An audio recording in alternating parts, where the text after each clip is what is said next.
भारत देश के अंदर जो लोकतंत्र का जो पर्व है वह सिर पर है। ये मान लीजिए कि एक दिन की दूरी और कल लोकतंत्र का पर्व 19 अप्रैल को मनाया जाएगा। आज 18 अप्रैल है। 16 अप्रैल को एक बहुत बड़ी समस्या के ऊपर सुप्रीम कोर्ट में सुनवाई होती है और इस समस्या का निजात पाने के लिए लगातार कोशिशें जारी हैं। वामन मेश्राम साहब बहुत लंबे समय से इस समस्या से लड़ रहे हैं, जनता को जागरूक कर रहे हैं कि आप लोग इस विषय के अंदर सचेत हो जाइए। एक बहुत बड़ी बात है कि लोकतंत्र के अंदर जनता की चलती है, लेकिन अगर देखा जाए कि भारत देश की जो आज की जो सिचुएशन है उसके आधार पर देखा जाए तो हम लोग बता सकते हैं कि यहाँ पर जनता की नहीं चल रही है। सुप्रीम कोर्ट में ईवीएम के खिलाफ में एडीआर ने एक याचिका दायर की। उसके अंदर कहा गया कि हम लोग चाहते हैं कि वीवीपैट की जो पर्चियाँ जो हैं उनका 100% मिलान किया जाए।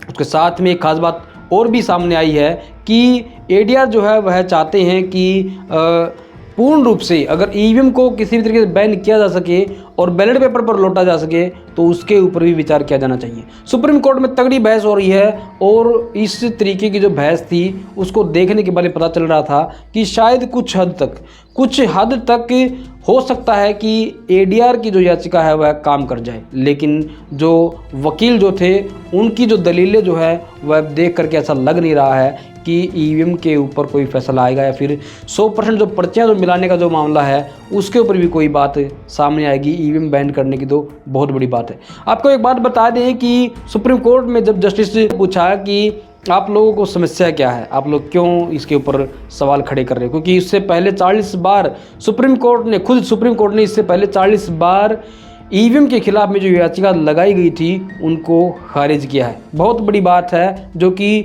आज तक कभी किसी देश में नहीं हुआ होगा कि ईवीएम के खिलाफ में 40 जो याचिकाएँ जो है वह बेबुनियादी दलीलों के आधार पर, बेबुनियादी दलीलों के कारण, क्योंकि जो वकील जो हैं वह अगर अच्छे से फैक्ट लेकर के नहीं जाएंगे तो सुप्रीम कोर्ट या फिर कोई भी आदमी उसको रिजेक्ट करेगा ही करेगा। इस तरीके से जो प्रशांत भूषण जो है और जो बाकी जो वकील जो थे उनकी जो बातें हैं वह सुन करके ऐसा लग रहा है कि उनके पास में कोई मजबूत दलील नहीं है।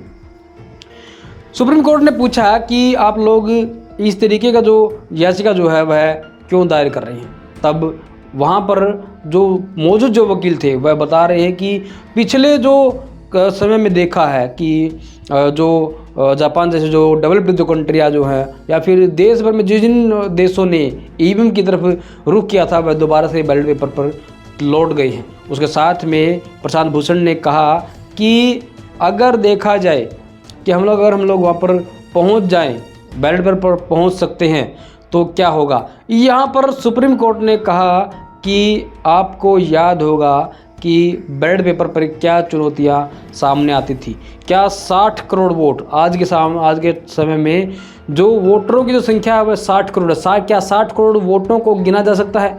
इस पर जो एडीआर के जो वकील थे उन्होंने कहा कि लगभग 12 दिन का समय लगेगा और पूरी की पूरी जो काउंटिंग जो है वह की जा सकेगी।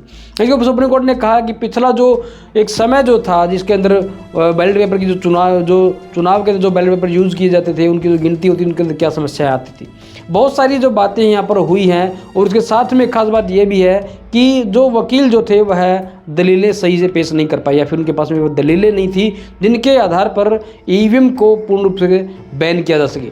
उसके बाद में यह भी बात सामने आई है कि एडीआर के जो वकील हैं उन्होंने कहा है कि पब्लिक सेक्टर की जो कंपनियां जो हैं वह ईवीएम को बनाती हैं और ईवीएम को बनाती हैं तो उसके साथ में खास बात है कि वह सरकार के नियंत्रण में रहती है और सरकार के नियंत्रण में होने के बाद में वह सरकार अपने लिए कुछ फ़ायदे उसके अंदर करवा सकती है, फिर उसके अंदर ऐड करवा सकती है, उसके अंदर प्रोग्रामिंग करवा सकती है कि जो कि जिससे सरकार को फ़ायदा पहुंचे। जिस तरीके से भाजपा जो है वह 400 पार का नारा दे रही है। प्रधानमंत्री ने आज तक कोई प्रेस कॉन्फ्रेंस नहीं की है, ना ही करने की हिम्मत है आज तक भी, लेकिन फिर भी 400 पार का नारा दे रहे हैं। तो इस तरीके से लग रहा है कि जो पब्लिक सेक्टर की जो कंपनियां जो हैं, जो सरकार के अंडर में जो कंपनियां काम कर रही हैं वह उनको फ़ायदा पहुंचाने के लिए पूरा काम कर सकती है। लेकिन सुप्रीम कोर्ट भी इसके ऊपर सचेत हो गया।